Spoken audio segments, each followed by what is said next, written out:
So we're on to day 2 now, starting on the cosmetic side of things today, and I guess we get to see the results of your work from last time. Exactly, yeah. So we'll use some ISO. It just, for some reason, isopropyl alcohol just releases hot glue instantly.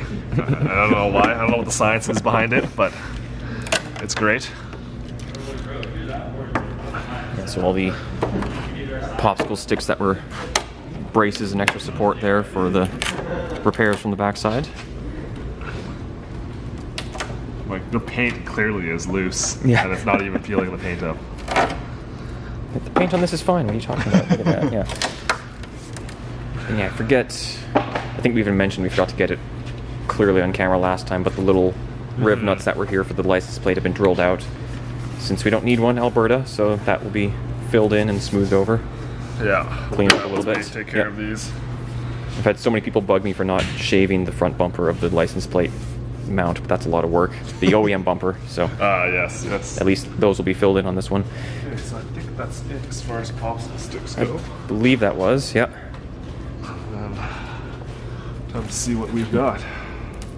So previously, we Sharpied on the tape where the bumper line goes. Yeah, you can see it there. See, when you pull it up, You said it would transfer, and yeah. it transfers onto the old glass. So you'll have a nice, easy trim line. This is a pretty easy one anyways, but Yeah. you'll see it's makes a big difference on the tabs over yeah, there. the tab, which side was the tab? Yeah, that side there. So yeah, the Sharpie will transfer from the tape to the fiberglass and let you know where to trim it.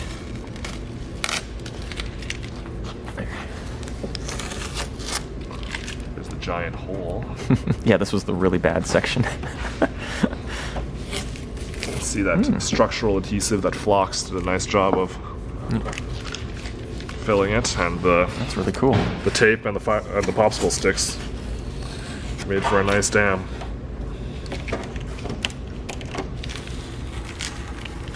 Yeah, and there you can clearly see all the Sharpie marks transferred over, so there is the shape of the tab that has to be cut out eventually. That's pretty cool, actually. That's handy. That is a solid bumper grinding. once more. Cool, so there's obviously not the prettiest from this side yet because it's not been dealt with, but the structural repairs are complete. No more gaping hole over here, and that is all solid. So now to, I guess, take this back into the sanding room and grind down these areas and then patch this side. There, we can get a video clip for all you guys, show the backside now that it's well and truly cured. So yeah, there's all the repairs from last time ready to go. Everything is patched, everything still has to be trimmed, of course, but that is to come.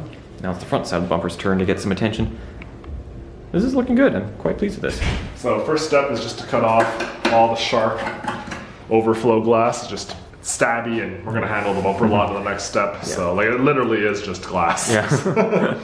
So yeah, let's get those off so we can handle the bumper safely. Cool. Audio may suck again for you guys because of masks and things, but I will subtitle if needed.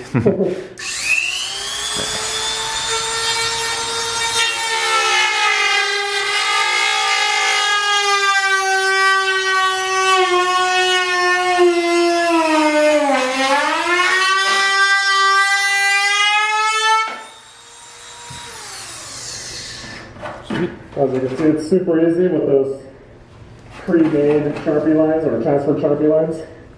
Nice, easy guide. Yeah, and that is copied straight from the other side, so there'll be Yeah, I think we have mirror footage. images. I Yep. think we have footage of Tracy there. Yep.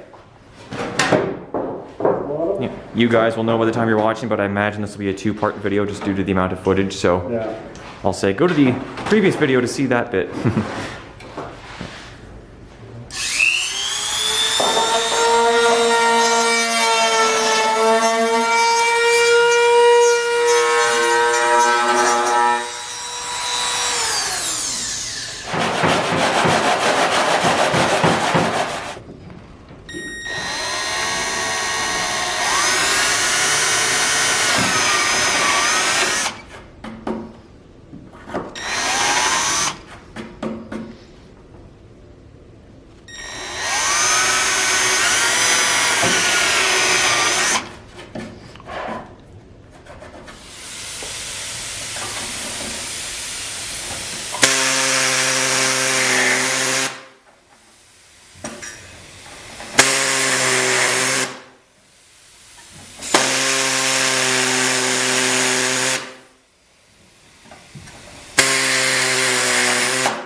just like that, there's a tab again. It's perfect.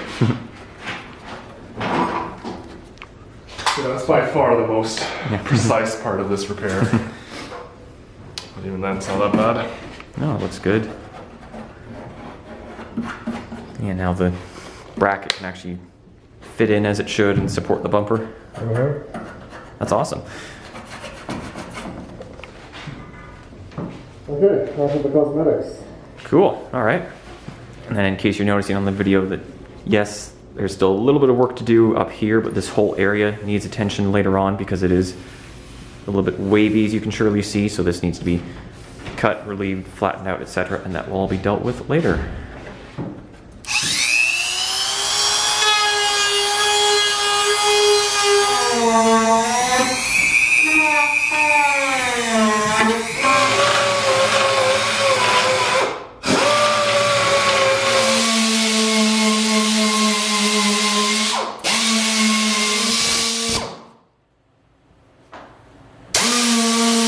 It is cool to see all the layers underneath, all the various layers of paint and Bondo and primer and gel coat and so forth. Yeah. And this side is the crazier looking side. There we go. That side's been giving us a few problems. Just layers of paint flaking off. That. Yeah.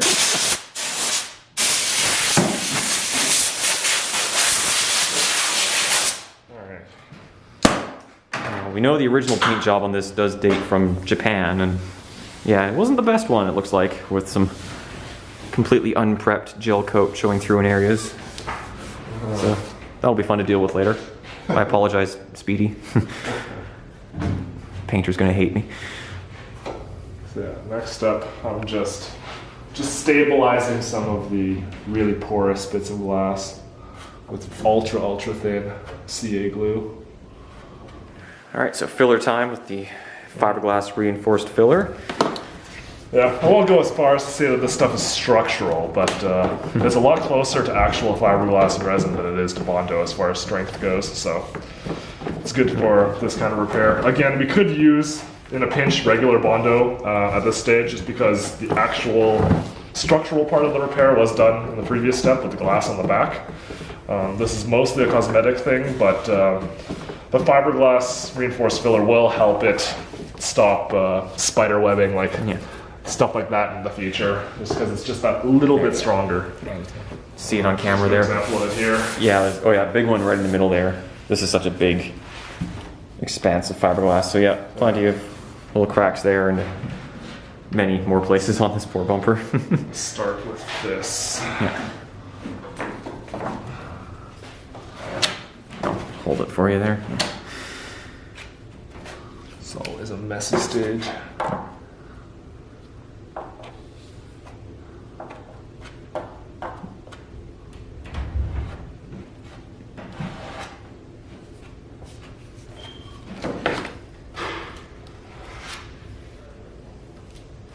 So I just wanted to walk you through exactly what we were doing here while we're waiting for our fiber reinforced filler to dry. So if we pretend this is a cross section of the original material, any of the cracks, so this is the back, the raw fiber, this is the front where the paint goes. So the first day what we did was, just to make sure we have a strong repair, I ground away the original material to about 50% of the width, and then I feathered it in so that it was like that. And then when we laid in our flocks or structural adhesive, that was just kind of to fill into the big gap and kind of just ooze into this crack a little bit. Oops. So that structural adhesive takes these angles, it grabs onto all that surface area, kind of holds it together. Whereas our new fiberglass material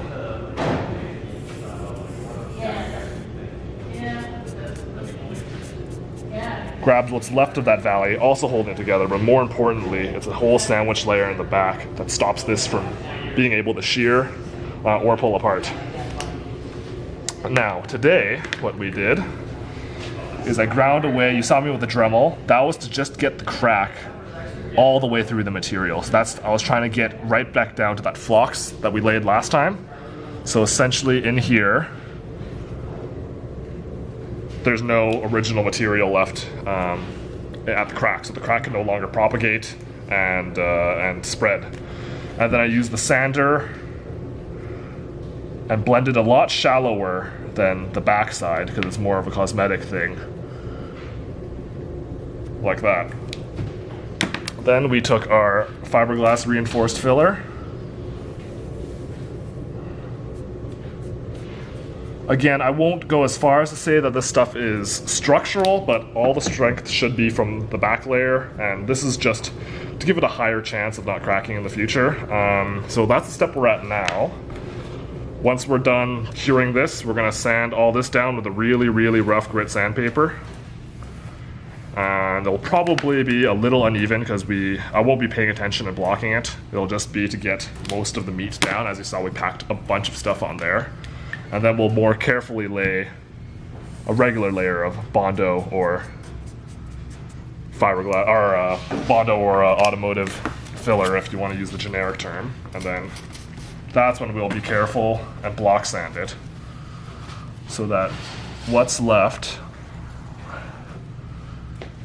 is perfectly smooth. And you'll be able to see too, once we get to that layer, all these little peaks and valleys that we didn't care about with the fiberglass filler. You'll see a bit of it poke up through in various spots, but that's kind of the concept of the repair we're doing on everything. It's perfect. Awesome little walkthrough there. Thank you. So yeah, that was first video, and that's been today, and then that will be next. Yeah, thank you very much. No worries.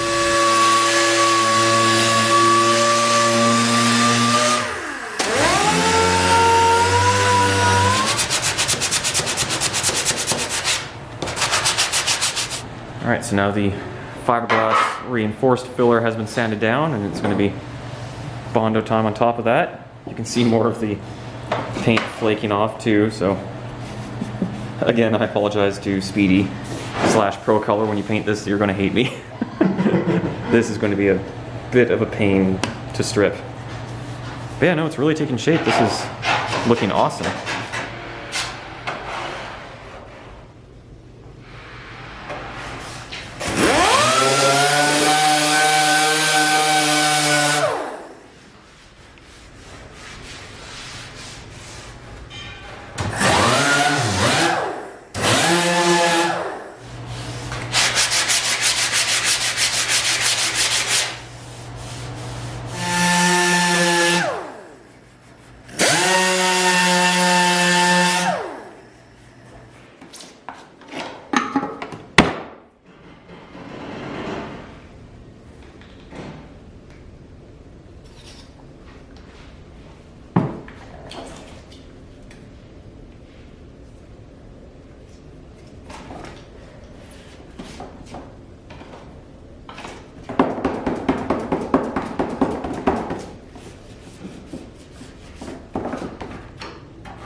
Looks like shit, feels good. Yeah, if only the camera could convey how this feels. That is now, it has some defined edges again, and that is ready for some primer.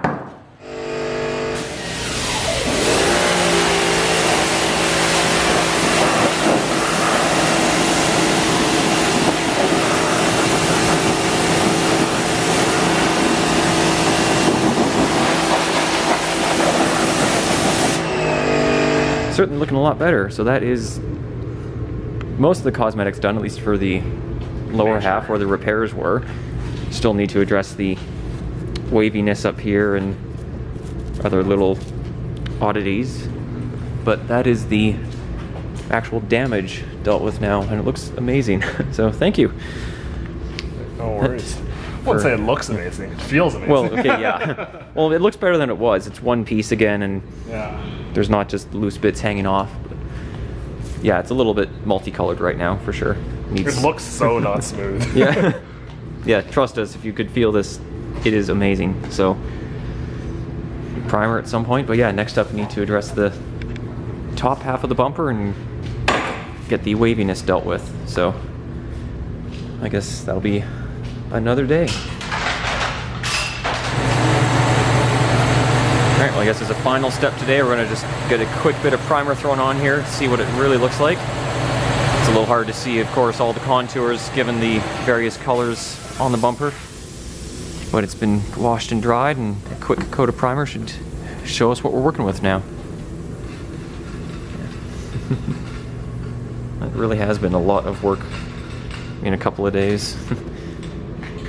Why don't you use white? Oh yeah. That's okay. According to most people, my car is just primer anyway. Nope. Guess there was less than you thought in there.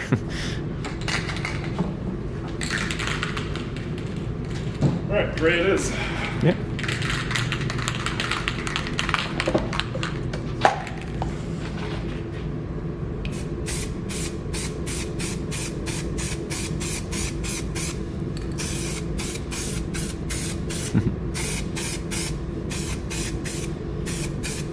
And this lighting that actually doesn't look too different to my actual paint.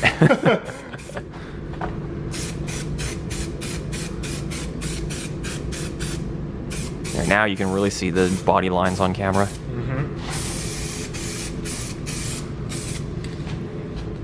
Wow.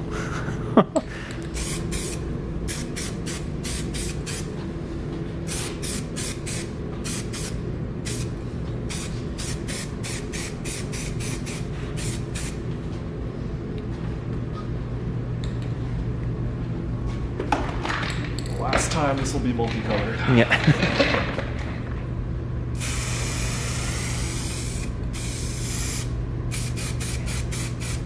It is fun to watch the coat of primer come and cover all that up. Yeah. What a transformation. It's the best part. That first coat of primer.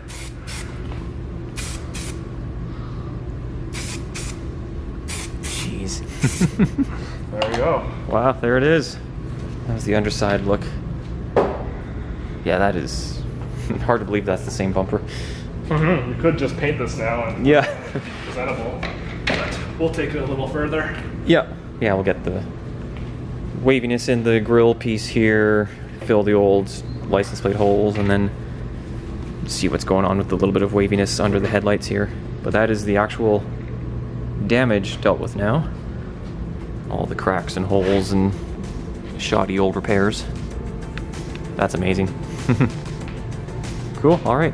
I guess we're back for a third day of this, and Yeah. the work shall continue. Cool, thank you again. No worries. Yeah. Back soon with part 3.